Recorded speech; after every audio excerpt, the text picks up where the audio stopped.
Have you ever looked at the Bismarck and wondered why she's still sitting 3 miles down in the North Atlantic? I don't mean how she sank. If you're watching this video, you probably already know that. But if you're unfamiliar, the Bismarck was the most powerful warship Nazi Germany ever built. She left the Baltic on her first operational mission in May 1941, destroyed the pride of the Royal Navy within minutes of engagement, and was then hunted down by almost every ship the British had in the Atlantic. They fired over 2,800 shells at her. They hit her with more than 400 of them. They torpedoed her. And at the end of all that, they still couldn't sink her. Her own crew had to finish the job. On the morning of May the 27th, 1941, they opened the sea valves themselves, and she slipped beneath the surface stern first with her colors still flying. What I want to know is why she is still down there now, unmoved, unsalvaged, apparently unreachable, after 84 years. Because here's the thing. She should, by all rights, be a wreck in pieces. Ships hit that hard and sent that deep usually don't survive the journey intact. The Bismarck did. And the answer to why nobody has ever gone back to retrieve anything from her involves an oceanographer's private decision, a German government that is not willing to compromise, and a ship that is, according to everyone who has ever seen her, in a state nobody expected to find. The Bismarck was commissioned in August 1940. She was 823 feet long and displaced over 50,000 tons fully loaded. Her main armament was 8 15-inch guns in 4 twin turrets. Her belt armor was over 12 inches of hardened steel with a heavily compartmentalized hull designed to absorb torpedo damage without catastrophic flooding. Nazi propaganda called her unsinkable. That claim was obviously ridiculous, but the ship behind it was not. She was one of the most heavily armored warships ever built, and in purely defensive terms, her design worked. That's part of why the story of her final battle is so strange. Her active career lasted 8 days. She sorted from Gdynia on May the 19th, 1941, alongside the heavy cruiser Prinz Eugen, with orders to break out into the Atlantic and attack Allied convoys. On May the 24th, she intercepted the British battlecruiser HMS Hood and the battleship HMS Prince of Wales in the Denmark Strait. The Hood exploded and sank in under 3 minutes. 1,415 of her 1,418 men were killed. The Bismarck had, in one exchange, inflicted the largest single-ship loss in Royal Navy history. The British response was immediate and total. Churchill gave the order, sink the Bismarck. Virtually every available capital ship in the Atlantic was redirected to hunt her down. She had been damaged in the exchange with the Hood, losing fuel and leaving a visible slick behind her, and her captain turned for the French port of Brest for repairs. On the evening of May the 26th, a swordfish torpedo bomber from the carrier HMS Ark Royal hit her in the stern. The torpedo jammed her rudders at an angle she couldn't correct. The Bismarck could no longer steer. She could only circle, slowly, in the North Atlantic, waiting for the British to catch her. They caught her the next morning. For nearly 2 hours, the battleships HMS King George V and HMS Rodney, supported by 2 heavy cruisers, fired everything they had at the Bismarck at close range. This is the bit that got me. They were, by the end, firing at distances where heavy naval guns almost never miss.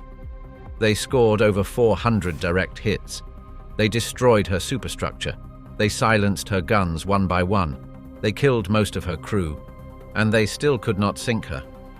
The Bismarck's armored hull simply refused to go down from gunfire. Her captain, seeing that the ship could not escape and could not defend herself, gave the order to scuttle. The crew opened the sea valves. Explosive charges were detonated against the hull from the inside. At 10:39 in the morning on May the 27th, she rolled onto her port side and sank. Of a crew of around 2,200 men, only 114 survived. She disappeared into the Atlantic, and nobody saw her for 48 years. Now, here's where the story gets genuinely unusual. The man who eventually found her was Robert Ballard. If that name sounds familiar, it's because he's the same oceanographer who, 4 years earlier, had found the Titanic. He located the Bismarck in June 1989.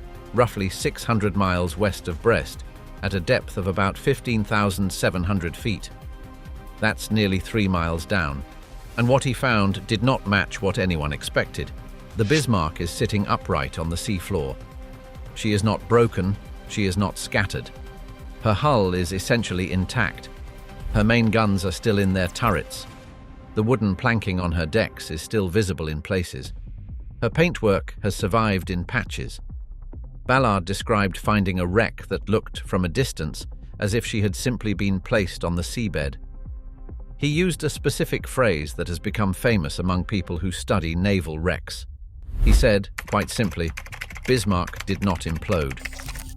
That detail matters more than it sounds.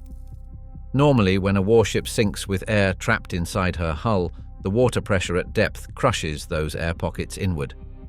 You get characteristic implosion damage. Plates bent inward, superstructures collapsed, major deformation across the hull.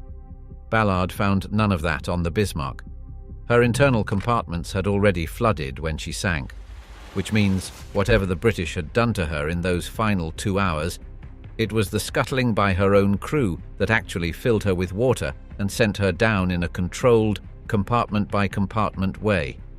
That has settled an 80-year argument among naval historians about who really sank the Bismarck.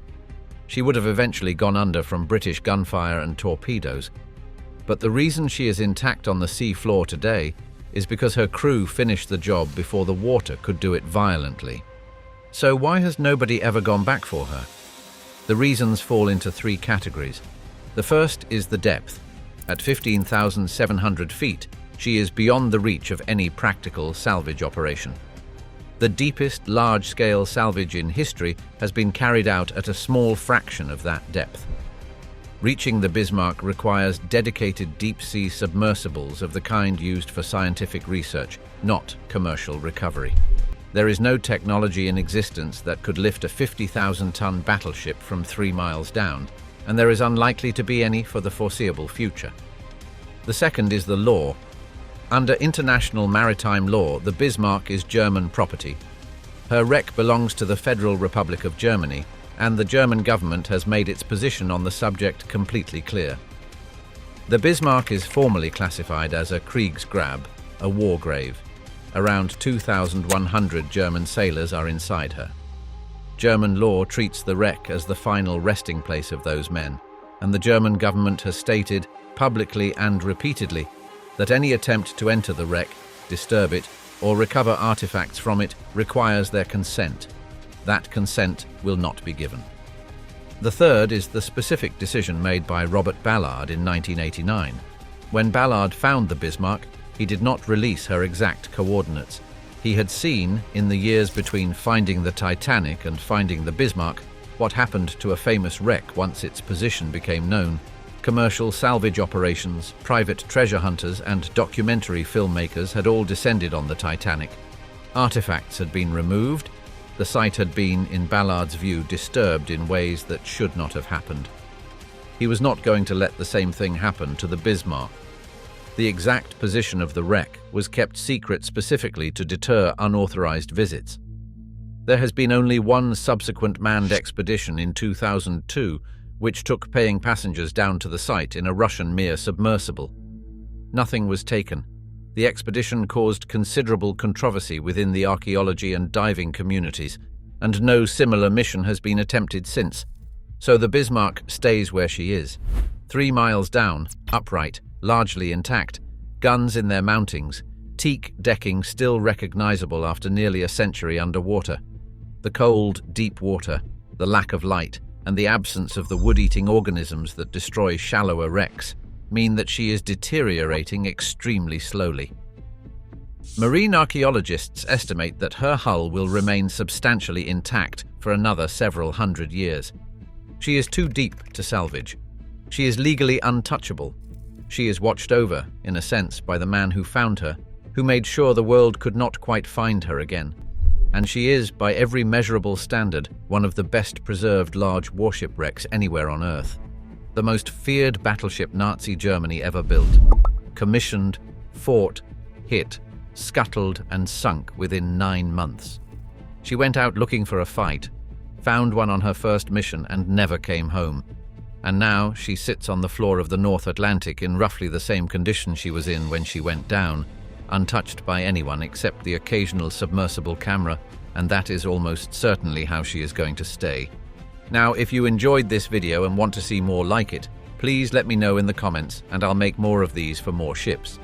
Be sure to subscribe so you don't miss those, and I'll see you next time.